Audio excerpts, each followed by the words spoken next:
In the beginning of the year, I began to learn Java, which is very new to me because I don't know any programming language at all. So it's the kind of like the first programming language I have learned, and it's very interesting. And then I think in January, I began to learn how to push the code into the robots, truly let the robot how to move forward, backward, and rotation stuff like that. So it's very interesting. This year. I learned a lot about the new robots and like how to code all the stuff. Yeah, like how to code Java because I'm in CSP, so I had to learn everything from CSA. So I feel like I learned a lot, like more like the basics of Java, which I feel like will definitely come in use in the future. And I learned a more in-depth version of the FTC adaptation of Java. And I feel like R&D was a great learning experience for me. Definitely how to kind of. I mean, I did do a lot of other stuff that I did like last year as well, but this year I think I also got my footing a bit more and managed to kind of not only work on how like work on making sure like I know how to 3D print things now, which because of this, but also to make sure that like I can work with other people and tell them their ideas or tell them my ideas and work with their ideas. From R&D, I've learned a lot of CADing skills.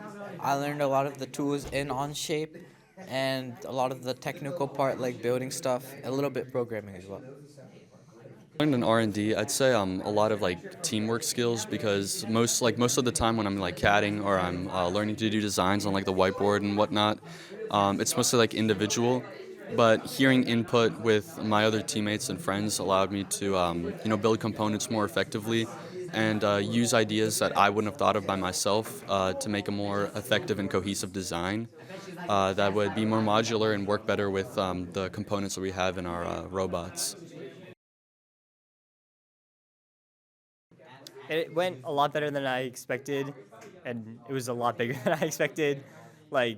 Especially seeing the first year, I was iffy about how R&D would work because it was just a lot to run. But this year, somehow we did it again, and with like triple the people. But I think it worked really well. I think the classrooms were a little annoying, but we made it work. But I hope next year we'll put a little more, or get two separate bots and have closer classrooms, and I think it'll be really good. My advice is just to not take everything so seriously. Like I remember my first time, you should really put your heart into this club, but I remember I was working on an arm my first time. It was so bad, but I was so attached to it, and I tried to make it work. It was so bad. Please do not do that. A bad design happens. You'll make a good one. Please do not try and stick with a bad one.